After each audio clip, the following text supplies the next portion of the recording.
Praise the Lord. நம் ரட்சகரும் மீட்பருமாக இருக்கிற இயேசுவின் ஜீவனுள்ள நாமத்தில் அவர் பேசின ஒவ்வொரு வார்த்தைகளும் தேனிலும் மதுரமானது. என் தேவ பிள்ளைகளே, திராட்சை தோட்டத்தை குறித்து 2 கதைகளை சொல்லுகிறார். ஒரு கதையானது யோவான் எழுதின சுவிசேஷ புஸ்தகத்தில் 15ஆம் அதிகாரத்தில் இப்படியாக சொல்லப்படுகிறது. நான் மெய்யான திராட்சை செடி, என் பிதா திராட்சை தோட்டக்காரர். என்னில் கனி கொடாது இருக்கிற கொடி எதுவோ அதை அவர் அறுத்து போடுகிறார். கனி கொடுக்கிற கொடி எதுவோ அது அதிக கனிகளை கொடுக்கும்படி அதை சுத்தம் பண்ணுகிறார். நான் உங்களுக்கு சொன்ன உபதேசத்தினாலே நீங்கள் இப்பொழுதே சுத்தமாக இருக்கிறீர்கள். என்னில் நிலைத்து இருங்கள், நானும் உங்களில் நிலைத்திருப்பேன். கொடியானது திராட்சை செடியில் நிலைத்திராவிட்டால் அது தானாய் கனி கொடுக்க மாட்டாது போல நீங்களும் என்னில் நிலைத்திராவிட்டால் கனி கொடுக்க மாட்டீர்கள். நானோ திராட்சை செடி, நீங்கள் கொடிகள். ஒருவன் என்னிலும் நான் அவனிலும் நிலைத்திருந்தால் அவன் மிகுந்த கனிகளை கொடுப்பான். என்னையல்லாமல் உங்களால் ஒன்றும் செய்யக்கூடாது என்று சொல்லுகிறார். என் தேவ பிள்ளைகளே, இந்த திராட்சை செடி அவராக இருக்கிறாரு, தோட்டக்காரர் பிதாவாக இருக்கிறாரு, நாம் கொடிகளாக இருக்கிறோம். நாம் கனி கொடுக்கிற கூட்டமாக சபையிலையோ இந்த உலகத்திலேயோ இருக்க வேண்டும் என்றால் நாம் கொடியாக இருக்கிறோம். இந்த கொடியானது அந்த செடியில் நிலைத்திருக்க வேண்டும். என் தேவ பிள்ளைகளே, இயேசுவை யார் ஒருவர் ஏற்றுக்கொண்டீர்களோ, சொந்த இரட்சகராக ஏற்றுக்கொண்டீர்களோ அதில் நிலைத்திருங்க. அவருடைய வார்த்தை நமக்கு ஆரோக்கியத்தையும் சுகத்தையும் கொடுக்கிற வார்த்தையாக இருக்கிறது. ஒவ்வொரு வார்த்தையும் நம்மளை ஆரோக்கியப்படுத்தி நல்ல கனிகளை கொடுக்க அவர் நம்மளை ஏற்படுத்துகிற காரியங்களாக இருக்குது. இன்னொரு கதையை சொல்லுகிறார் பாருங்க. மத்திய புஸ்தகத்தில் 20ஆம் அதிகாரத்தில் பரலோக ராஜ்யம் வீட்டு எஜமானாகிய ஒரு மனுஷனுக்கு ஒப்பாக இருக்கிறது. அவன் தன் திராட்சை தோட்டத்துக்கு வேலையாட்களை அமர்த்த அதிகாலையிலே புறப்பட்டான்.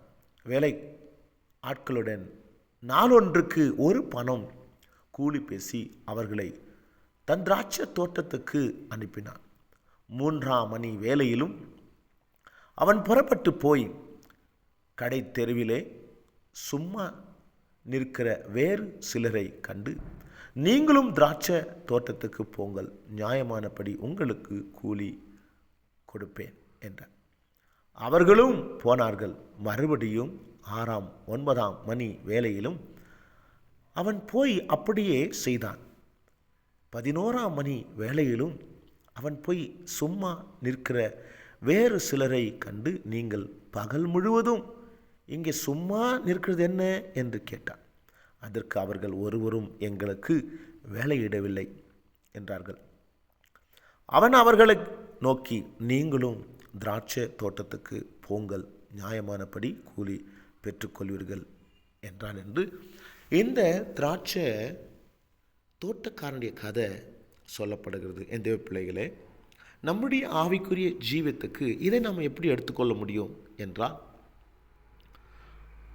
ஆரம்பத்தில் அழைக்கப்பட்டவர்கள் இருக்கிறாங்க. ஆனால் அநேகருக்கு கர்த்தருடைய சமூகத்தில் பாக்கியம் இல்லாத வெளியே இருக்கிறாங்க. ஆனால் அவர்களுக்கும் அழைப்பு கொடுக்கிறார். இன்றைக்கு சத்தியத்தை கேட்டு அவங்க கீழ்ப்படியாத கூட்டங்கள் இருக்கிறது.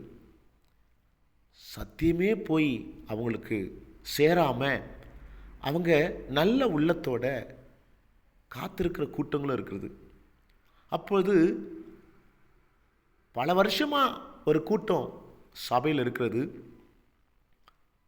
ஆனால் இவங்க தற்செயலாக தான் வந்திருக்காங்க.